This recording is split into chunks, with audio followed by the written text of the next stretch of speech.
What are the least reliable cars that won't make it past the warranty? That's what we're going to find out. Welcome to Car Help Corner, where we help you, the consumer, master the process of car buying and car ownership. I'm going to share 10 popular vehicles that are actually surprisingly unreliable money pits, which unfortunately are a complete waste of your money. The first vehicle is one that's going to be a huge surprise to many, but unfortunately, it's the current generation Toyota Tundra. When Toyota released the current generation Tundra for 2022, they made a controversial move replacing the incredibly reliable V8 engine of the old Tundra with an all-new twin-turbo V6 engine. There's always a risk anytime a manufacturer introduces an all-new engine, particularly one as technologically complicated as the twin-turbo V6 that Toyota is using, and unfortunately it has led to some major reliability concerns. These engines have been suffering from main bearing failure, which is the result of metal debris which was not properly cleaned from the engines during the manufacturing process. Toyota has recalled over 100,000 vehicles between 2022 and 2023 for this problem, and the fix is to replace the engine block, which is an enormous job. Sad to say, but until we have firm reassurance that the problem has been fully solved, buying a new Tundra is a risk, to the point where the engine may not even make it to the end of the warranty period. Hopefully Toyota sorts out these issues and the Tundra regains its reputation for reliability. But in the meantime, let's move on to the next vehicle, which is Ford's answer to the Jeep Wrangler, and that vehicle is the Ford Bronco. The Bronco is supposed to be this rugged, capable off-road SUV that can handle heavy abuse, and yet its track record so far has shown to be a rather fragile, unreliable mess. The biggest concern with the Bronco is potential engine failure with the EcoBoost V6 engine. NHTSA has investigated the problem prompted by petitions from owners, and they've identified the problem as fracturing intake valves due to overheating, which leads to catastrophic engine failure. The engines are also known for cam phaser problems and various leaks. Engine failures are just the start of a long list of reliability concerns with these vehicles, which are clearly not very well made. Yes, like the Tundra, most of these problems are being fixed under warranty. But once the warranty period expires, what are the prospects like for reliable service beyond that point? Most likely not very good. Next up, we have another popular SUV which is a high risk to own past the warranty period, and that vehicle is the Nissan Rogue. I've covered the issues with the Rogue in a past video, and it is another story of technological complexity through engine downsizing, leading to reliability problems. The Rogue is powered by a small 1.5-liter 3-cylinder engine that's both turbocharged and uses extremely complicated variable compression technology. Owners have reported engine failures, knocking noises, and metal shavings found in the oil pans of these engines. Much like the Bronco, a probe by NHTSA has led to the investigation of 450,000 vehicles, including the Rogue, the Altima, and even the Infiniti QX50, all with these engines. And even if you make it past the warranty period without having engine issues, you still have the risk of CVT failure, which is something that Nissan is really well known for. Although nowhere near as common as it was in the past,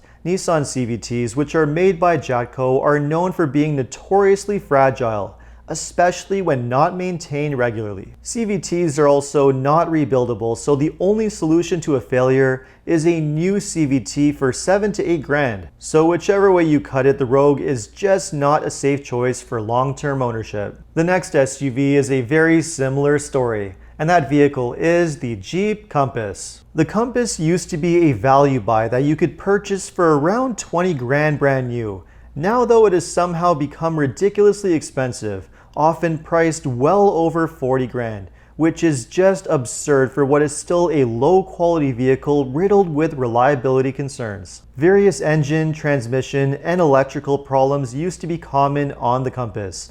And recently Jeep did refresh and introduced a new turbocharged engine. So who knows whether things have improved or not. And frankly, given their shaky history and poor resale value, I'm not sure why anyone would even bother taking the risk. The next vehicle is one that I would consider to be an absolute dud in every possible way, and that vehicle is the Volkswagen To. I've criticized this one in the past, but it's worth revisiting because although the Taos tries to come off As an affordable small crossover, this is another vehicle I would have serious doubts lasting in the long run. It just has all the questionable ingredients: a tiny 1.5-liter turbocharged engine with various reported problems, a jerky shifting dual clutch transmission on the all-wheel drive models, which will be a guaranteed nightmare outside the warranty period, and typically outrageously high Volkswagen repair costs that make any long-term ownership prospects a serious gamble. It's no wonder Consumer Reports rated it as one of the least reliable vehicles of 2024. With Volkswagen, once the warranty period is up, it's typically just problem after problem until you've just had enough. So don't waste your money on this one because you've got way better options instead. Another popular SUV which you should seriously think twice about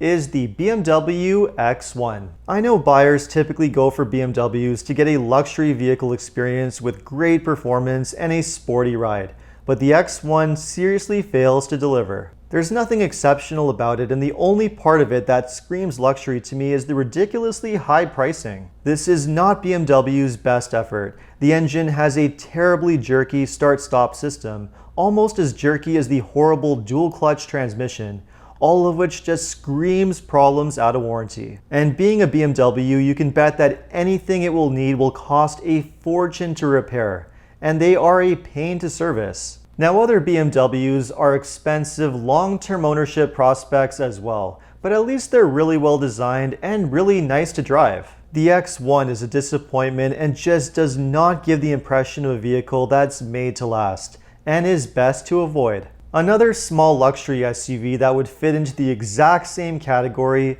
are the Mercedes GLA and GLB. Like BMW, Mercedes just does not do a great job with its least expensive vehicles, as if the company just can't be bothered to put in the effort. As a result, the least expensive Mercedes models, not just the GLA and GLB, but the C-Class, the CLA, and even the popular GLC, have among the worst quality and reliability ratings possible. The problems with these vehicles are sometimes endless, even well before the warranty is up, which is why Consumer Reports ranked them among the least reliable vehicles of 2024, dragging Mercedes down to the second worst car brand right behind Chrysler at the very bottom. So if you were hoping to get the full Mercedes luxury experience at a low price with one of these vehicles, think again. For the next one, I really cannot single out any particular model because the entire car brand is just a complete headache to own,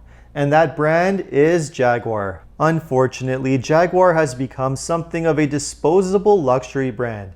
Nothing they make is especially well made or built to last, at least beyond the warranty period. It is normal to experience severe engine problems, electrical issues, and other repair nightmares which are just ongoing. And what makes things even worse is the fact that Jaguar has ended production of their entire lineup, so who knows how long the servicing and parts support will even last for them, especially further down the road. Apparently, Jaguar is completely reinventing themselves into a high-end electrical vehicle brand, with more details coming in the near future. Whatever they do, it would take a miracle to convince me that they will be worth buying. And the next one should be a surprise to no one because it's Jaguar's sister brand, which is Land Rover. Like Jaguar, there really isn't a single Land Rover model that you can own beyond the warranty with any amount of confidence. That is, if you want a stress-free ownership experience that does not drown you in expensive repair bills.